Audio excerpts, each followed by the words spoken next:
La paracha de cette semaine, Kitavo, celle que nous nous apprêtons à lire dans la Torah, dans toutes les synagogues du monde, est une paracha qu'on pourrait peut-être appeler la paracha du Oy Vavoy, selon l'expression yiddish consacrée, Oy Vavoy, qu'on pourrait traduire maladroitement par malheur à vous.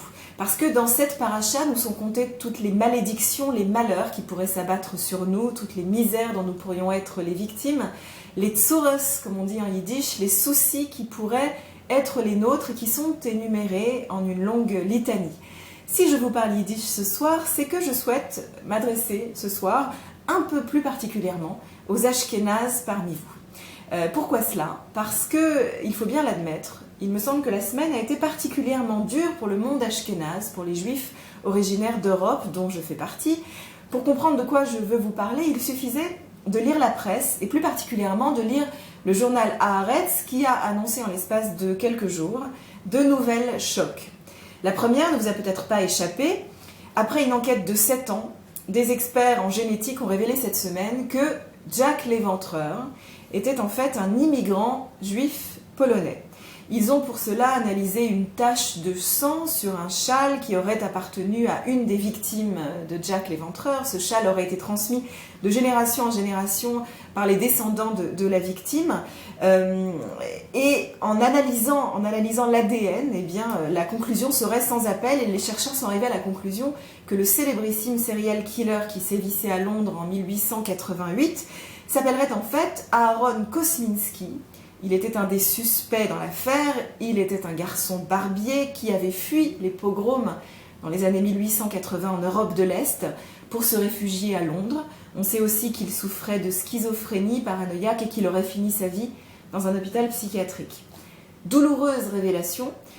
Ça, ma grand-mère aurait sans doute demandé cette histoire, est-ce que c'est bon pour les juifs ?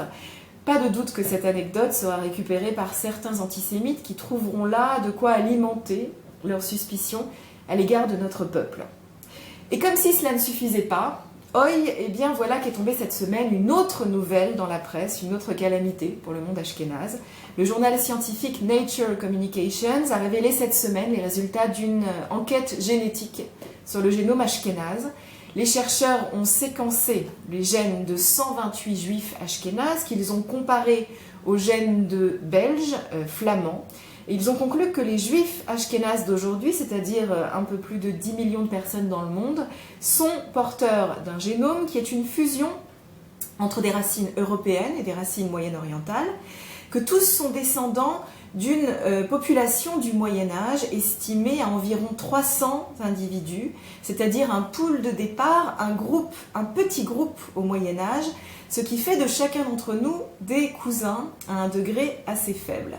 Voilà ce qui, selon les chercheurs, explique le niveau de mutation génétique, la récurrence de certaines maladies spécifiques qui touchent particulièrement le monde ashkénaze et qui sont aujourd'hui dépistées. En résumé, pour ceux qui n'ont pas lu la presse cette semaine, nous, les Ashkénazes, nous sommes une toute petite famille qui s'est développée relativement récemment, de manière très endogamique, et nous avons la joie d'avoir donné au monde Jack l'Éventreur.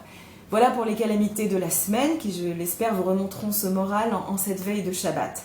Mais plus sérieusement, ces recherches scientifiques sont tout à fait intéressantes, à mon sens, à méditer, à penser, à envisager.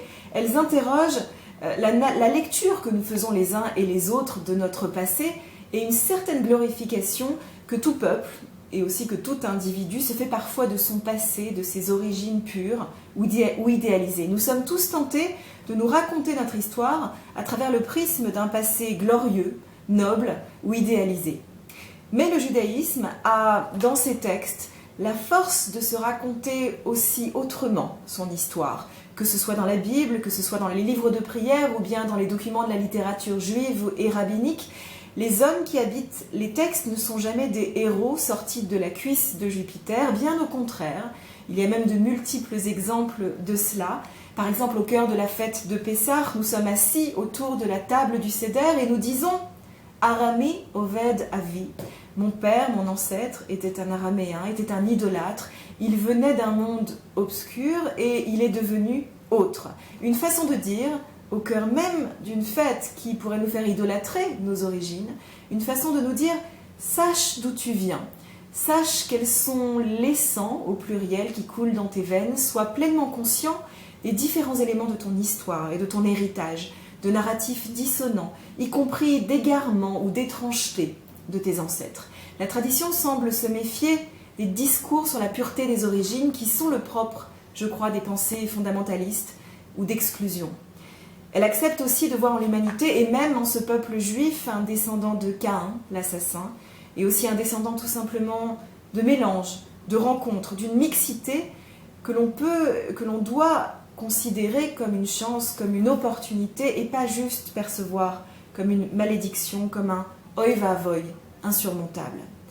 Dans un peu moins de 2 semaines, nous serons réunis pour débuter ensemble une nouvelle année à Rosh Hashanah, une fête que nous débutons en chantant un poème liturgique, un piyut traditionnel dans de nombreuses synagogues, un poème que vous connaissez peut-être qui s'appelle Achot Ketana et qui débute par ces mots Tichle Hashana uchlilotea, Tachel Shana uvirchotea.